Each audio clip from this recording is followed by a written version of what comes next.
But thank you for joining me. As Tim said, we're going to talk about marriage. I'm going to talk about my marriage with our CTO, Chief Technology Officer. He's also the CIO. His name's Mark. I proposed to him just over 3 years ago. And since then, we are still married.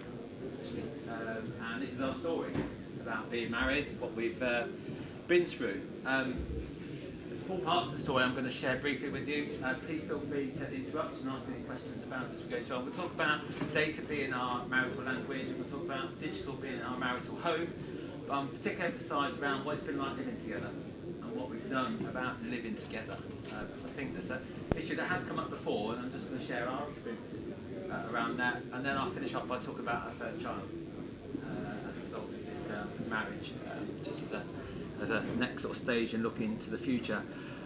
I've got with any great romance, there's always obviously a kind of a context, and whether that's, remember, Gone with the Wind or Grease. There's a bit of a social revolution that was happening at the time of that film. And with our marriage, there is a social revolution that acts as a context as to why marriage was important and the role it played. And I've got a short film, it's a couple of minutes long. Would you like to see, would that be helpful? It's just a bit of every time I see it, it is a bit of a kind of a wake up to the world, the revolution we're currently living through. So, and again, this film's available, you'll be able to see it, so I'm sure you'll find it useful at some stage going forward, but here we go.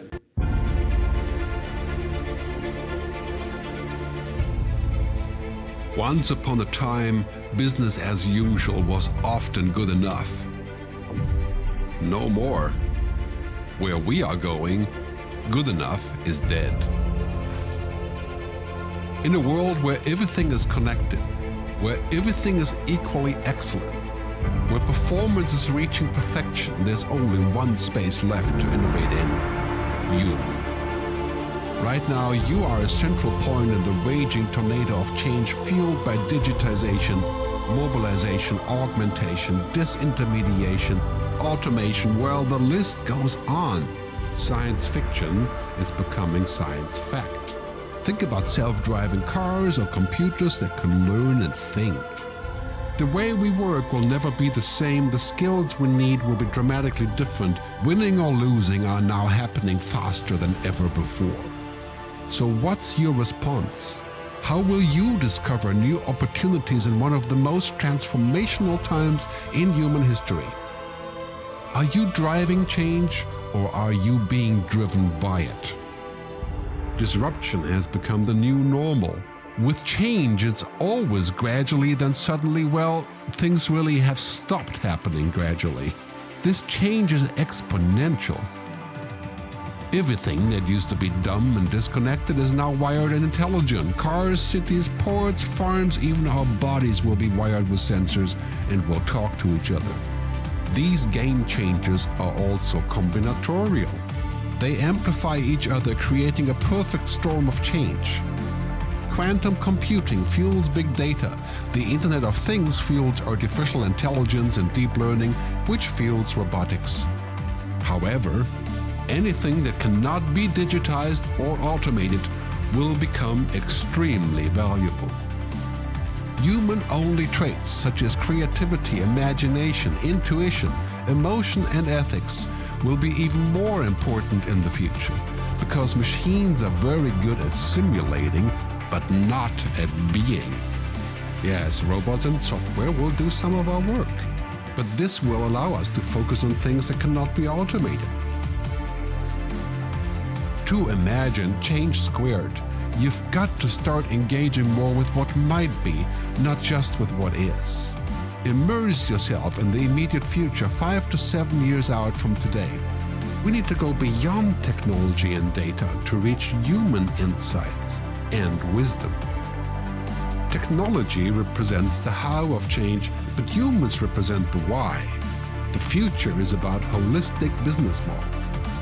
The opportunity is to be liquid, to learn just in time, not just in case, not single improvements, but complete transformations, not individual systems, but new ecosystems. Humanity is where true and lasting value is created. We will engage, relate, and buy things because of the experiences they provide, because of their transformative power. The future doesn't just happen, the future gets happened. The new way to work is to embrace technology, but not to become it. The future is in technology, yet the bigger future lies in transcending it. Let's live and lead from here.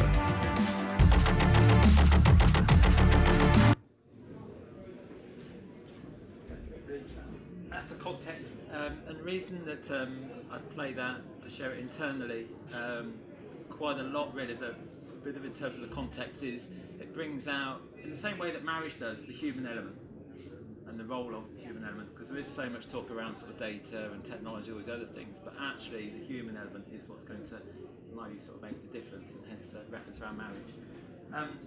Just very briefly, in my world, of the financial services world, we're going through our own, it's called a savings revolution at the same time, that impacts everybody here, impacts all of your businesses in terms of the compulsion, the transparency and the choices you have and what you do with your long-term money. And I won't go into that, but in some way, if that's not impacting you now, you'll be experiencing that. So there's a double whammy in terms of revolution. So Standard Life, with its 4 million customers, 300 billion in terms of assets, managing for customers, and its 30,000 business clients, has to change. And that's our journey from to as an organisation. We're not there on the right-hand side, but that's where we're going. Focus on experience, Tim covered that very well earlier. The focus really on the customer rather than just on the intermediated relationships. Thinking like a retailer, even if you're not a retail business, thinking like a retailer, and how you look upon your customers in terms of human beings. So that's the context. Let me now move on then to the first part, really in terms of that, talking about our marriage. And we refer to data as being the marital language in a number of respects, because data is that sort of common bond that brought, to some extent, Mark and myself together in recognising that we had this language that probably wasn't being used. And particularly from my point of view, from a marketing point of view, where we really started to recognise we needed to use data as an asset, and an asset in a way that we could eventually get to a stage where we know our customers so well that our product or service not only fits them, but actually sells itself. So we become much more personal, much more timely and relevant in the way that we engage with customers. And of course, with the availability of not just the structured data, to some extent it's always been there, but also unstructured, we can get to know our customers as human beings. In the past, we've just seen them as investors, which is very narrow. And we often thought of investing money as an end in itself. Of course it's not. It's a means to an end, what people want to do in the future with their future lives around their money and their savings and their investment. So you need to change your thinking, we believe, to actually see people in a broader, more holistic sense about what mattered in their lives, what their hopes, what their dreams were, what their preferences are, what in the way that they wanted to engage with you as human beings, not just in a traditional, narrow way in which financial services saw people. And data allowed us really to start to think about that in a much deeper way, and recognising that we need to bring the two skills together.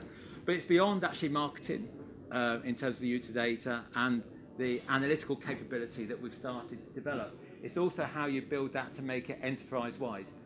And here, in terms of recognising the value of data in terms of making commercial decisions, not just from a marketing point of view, but also whether it's in terms of product development, risk management, sales, operations, is key to move from that just reporting what's happened in the past to get much more into predicting the future and driving commercial decisions across the organisation. So whilst our analytical capability has been developed within marketing, really I see it eventually it'll be something that grows much bigger and is enterprise-wise, and you could effectively come up with probably a chief analytics officer of some form, but actually takes over the finance department as well as many other things, because it is about that commercialisation of decisions based on real empirical evidence about the past, but also predicting the future.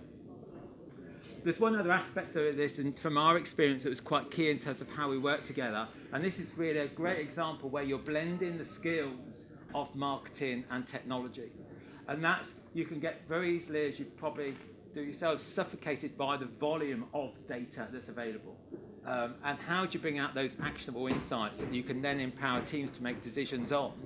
Well, of course, the art is really turning that data into visualized actionable insights that teams can make at a local level. Isn't just left down to the data scientists, isn't just left down to a data center of excellence, is actually implanted in the business.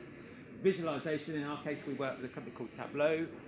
We also work with Rant and Rave, because they've enabled us really to, bit of a word really, democratize data for everybody making decisions within the organisation, rather than be left down to a few, whether very senior people or just a data centre of excellence. So visualisation has been a key part, and myself working with the CTO and finding the right organisations, suppliers, third parties that we can work with for that visualisation is an ongoing process and a key part of our marriage, and brings alive the value of us working together and living together. So that's the common language. The second area in terms of what we've done is, of course, around digital changing the need for us to live together. 40 years ago, there wasn't space really for us to live together, because the CTO would have been living with this big computer here called the Cray 2 or Cray 1, what's it called? The Cray 1 with an IBM computer. There wasn't room in the house because of its leather seating and the size of it for us to be living together. That's, as we all know, has changed. And again, I think Tim earlier on this morning outlined fantastically in terms of how the digital opportunities are there for us, because we're much more around this sort of in terms of the devices available sort of to us. So in a way, the room is now available in the home to live together as one. And that's key. Again, these bits have been touched on in terms of the way it changes the opportunities for engagement and the move away from our traditional linear approaches of engaging and marketing to customers to much more this referred to sometimes as the omni-channel, but the different ways in which customers touch you and engage with you and interact with you over sort of time. One of the key things for us that we've understood in recognising the value of coming together, of how that benefits us and actually starting to have much more of a conversation with customers rather than broadcast, rather than shouting, rather than traditional advertising and sponsorship, but actually reaching out and starting to engage with customers in a conversational way where you talk, but then you listen. You talk again and you listen in a co-creative way. And that's allowed us really as a team, bringing together our marketeers and our technologists, actually together being in the customer lab where we engage with customers in co-creation, or actually going out to engage with customers face-to-face in terms of how we improve the experience, how we improve our proposition, how we improve our service, so they're learning together as a team, rather than just be left to a few people in marketing who are actually looking at insight and bring that back in and saying, we have now the answer, and trying to convert the technologies, that's the answer. And whilst there was some reluctance from some of the technologies actually to go out and actually face up to, because many of them tend to be rather more introverted compared to the marketeers, we found actually involving a broader set of people, including members of the risk community, in that co-creation with customers helps to bring about the need for change, and actually pushing against the boundaries of the regulations. And financial services is highly regulated, but starts to change those regulations, because the regulations are always several steps behind customer behaviour from our experience. Co-creation gives you the mandate, in our view, to do that. Technology gives you that tool and that enablement to achieve that. So effectively, by working together and living together as a combined unit, it's allowed us to develop an ecosystem that was much more joined up. Yes, we had various digital assets before, but they weren't joined up in terms of experience. So actually, both the marketeers and the technologists both wedded to improving the overall customer experience, recognising that adds to the bottom line of the organisation, and whether that's around in terms of the engagement through the website, the personal dashboard, through mobile devices, or even the community where we're engaging customers to talk to each other rather than just listen to standard live, is a key enablement. And that could only be done by marketing and technology actually being married together. So they're two of the what's really that we've done. I particularly wanted to bring out, because it has been touched on, it came up very much so in the panel session about, so what's it been like living together? How do we set that up, and what have we done sort of since in terms of more the, like living together, I suppose, because I suppose in the past there was always a relationship between marketing and technology to some extent. Probably marketing had more of a relationship with sales to some extent than technology, but that's changing. And the key change here is in terms of actually, we use the term marriage because it means more than just actually popping in for a meeting or popping in for a sleepover or for dinner one night and going again. Marriage does change the nature of the relationship. Let me start by, I've got a couple of examples here, and we use t-shirts to denote that change or kind of illustrate the change. So the first was, when you get married, you have your vows, but also you sign up really together in terms of having that common sort of purpose. And there's of course an overarching purpose really that you would have as a team. We use the phrase helping put someone on the moon. It's the old JFK story of walking around NASA, came across a janitor, sweeping the floor, and he says to him, "What do you do here?" He doesn't say, "I'm sweeping the floor, I'm here as a cleaner." He says, "I'm helping put a man on the moon." So everyone brought into the overarching purpose, but at the same time, you break down the team's actual objectives around specific bite-sized purposes as well that support the overarching. But everything can't be just around the overarching. It needs to be broken down into bite-sized. And then really you're continuously saying and telling that story to each other. So you're living your marriage vows, but also you're talking about it regularly rather than feeling that actually are we sort of joined up. And it's that conversation together on an ongoing basis that helps really to gel the teams together and be behind the overarching purpose of the business and having shared goals. So the marriage vows at the start, common purpose, is one of the starting sort of points in living together. The other part that we saw was absolutely fundamental, and this was a bit of a challenge initially within Standard Life as a 190-year-old organisation with a very silo-based organisational structure. We'll start to work in a more agile way. And we use the phrase here, wear the t-shirt of progress over perfection. We were a rather perfectionist organisation, we want to get everything spot on, and that's partly understandable because of the regulatory environment we've been lived in, but that had to be challenged if we were going to co-create with customers and embrace the digital and the data enablement that we were starting obviously to see the opportunities with to improve the overall experience to customers. So progress over perfection, of course that means in terms of developing a much more entrepreneurial spirit, working on a basis of test and fail, learn and scale, accepting that mistakes do happen and accepting the fact that you've got to work in that way if you're going to have this embracement of effectively what co-creation is all about.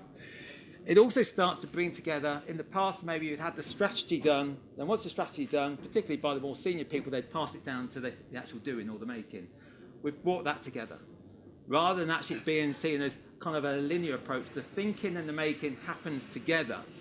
And that has to happen in our view because the pace of change, as we saw from the video, is happening so quickly. You can't have a 6-month spend on strategy and then sort of say, here it is, because the world will have moved on in our view. Embracing failure and recognising that success actually comes from making mistakes has been a key sort of aspect in terms of changing the culture of the business.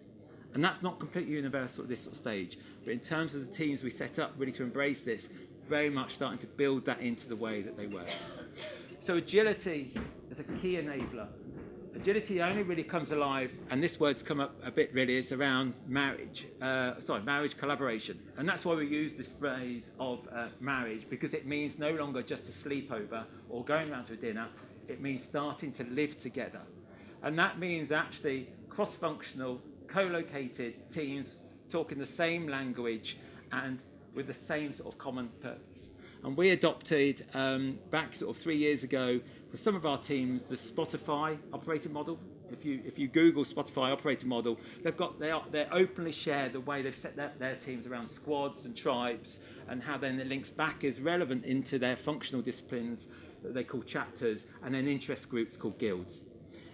And we've not adopted that universally, we've not adopted that completely the same, but it allowed us to challenge our traditional functional way that we've been operating as a business maybe for 190 years.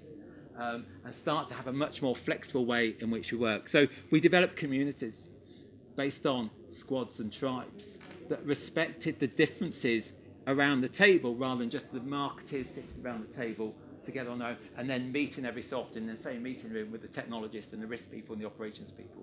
So breaking that down, the real, I suppose, exciting thing that started to unleash is people recognising more and more the value of diversity and diverse thinking that brings into the organisation, particularly as we're starting to bring new people into the business from retailers such as Sainsbury's, Sky, O2, to change our thinking. And with diversity, you get a real sort of value of a creativity and people respecting different perspectives, and you come up with a far more creative and actually better result than if it's just everybody thinking the same and everybody sort of saying, well, that's the only answer that there is. The other part about living together is you start to actually, and being married, is that before you were married and you were a single bloke or single girl, you had your own friends. When you get married, you keep some of those old friends, and some fall by the wayside, so you make some new friends. So, and that's true in our case. So in our case, IBM was a very good friend of our CTO. I had no relationship whatsoever. Today, IBM is probably one of our closest family, our married relationships that we've got. I'm probably even closer to some extent to IBM because of the enablement they're giving me in terms of some of the market activity than, say, the CTO. I see more of IBM than my CTO, my married partner Mark sees them as a CTO. And that's important. But when you get married, you also start to form new friendships as well. And you form those new friendships together. Let me just pull out one here. So if you take True Office. True Office is a New York, very small business, initially a gamification company, where we wanted to improve some of our online journeys and make it much more engaging and intuitive and educational for the customer because of some of the complex matters around what you do with your money when you get to retirement. And that's a friend that we found together and started to talk to together in terms of what we could do together, and is still a friend today. Lithium is another example who power our customer community. Tableau I've mentioned already. Comet in terms of helping us with our analytical development and helping us with our knowledge transfer so we can fast track some of our predictive analytical sort of capability. So some of these friends we had already, some we did have gone as individuals, and some are new. And I think the key thing here is your partners change as your marriage sort of starts to evolve, and that's one thing to bear in mind. They're not just there as a friend who just pops around, they're actually buying into the overall concept of collaborative work in an agile way. The whole question of collaboration and agility in our view could only really work in practice if you started to empower the teams. And here the phrase we use is forgiveness over permission, and giving the teams the actual empowerment to actually make decisions and not be concerned about having to pass things up the hierarchy of the organisation or being worried about taking a risk approach that would then land them in difficulties or sort of trouble. The team taking a data-driven approach gives them the empirical evidence, and the team at an early sort of teams developed a phrase which they referred to HIPPO. So HIPPO stands for highest income person's point of view. And they sort of said, let's not do HIPPO, because very often decisions will be made by the most senior person in the room, often, of course, the highest paid person, or the person furthest up the organisational tree. But in truth, that person is the furthest removed from the real data, particularly the real-time data that's increasingly available. That person is furthest removed from the customer and that co-creation with the customer. So really starting to turn the organisation decision-making upside down from a pyramid point of view, so it's much more empowered within the teams, and then feeling comfortable with sort of saying, pushing back on myself, and it's not easy when you want to make a decision, pushing back and saying, we don't do HIPPO, this is our view. But then also giving them the environment and confidence that they can make those decisions without fear, without repercussion, because they're doing it based on the empirical evidence data, even if it does turn out to be the wrong decision. And real-time data and real-time understanding of customers is quite sort of key. The issue of don't do HIPAA is probably one of the most difficult ones we've had to address. Mark and myself as a married couple embrace that. Other maybe executives around the table are less comfortable with that in terms of their decision making. But it's starting to challenge the way in which the organisation starts to work, and I think that's an important aspect in terms of true empowerment.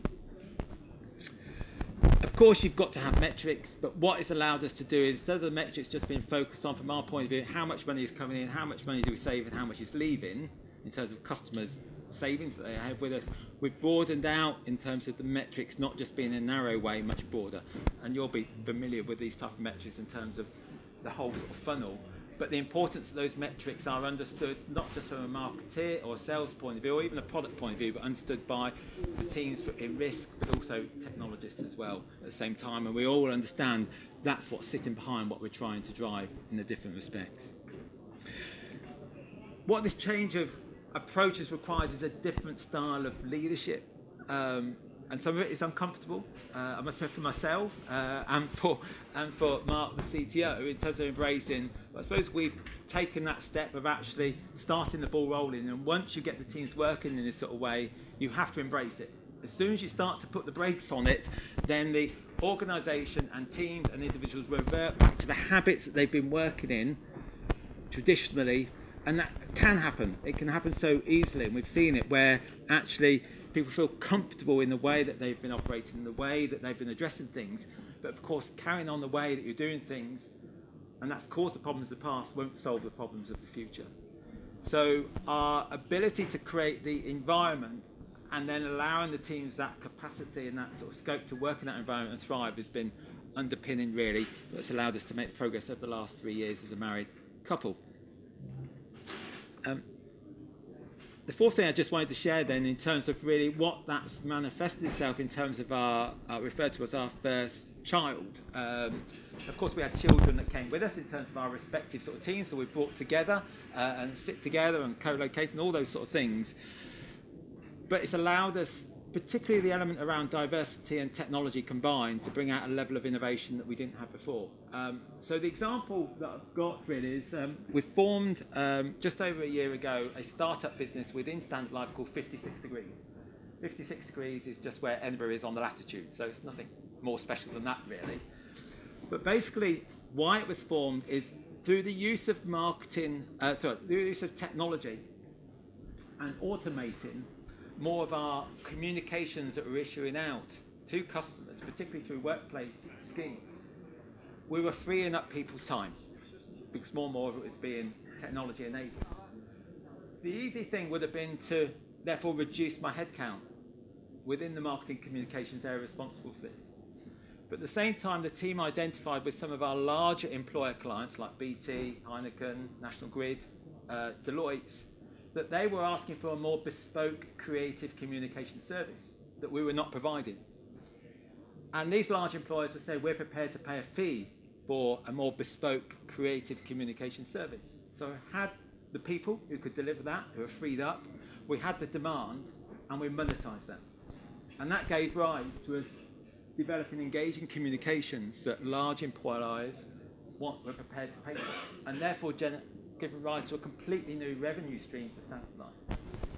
Now, the revenue in itself isn't going to turn double Standard Life's share price, but the point is, and back to the film, technology is going to take up some of the things that humans have done in the past, but it's allowing really then humans to evolve and develop and really maximise the opportunities where humans offer the best scenario in terms of creativity, around empathy, around intuition, and around ethics.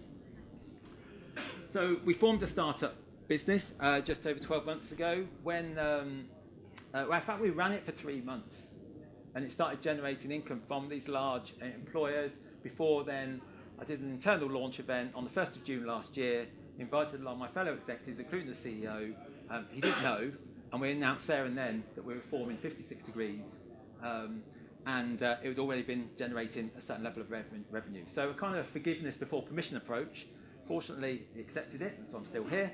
And we've just had our 12 months birthday party because it's really exceeded our expectations. It's started to generate interest, not just from our existing large employers I've mentioned, but also employers who are not even clients of Standard Life. So a new revenue stream, but also a new way of engaging into broader parts of the marketplace.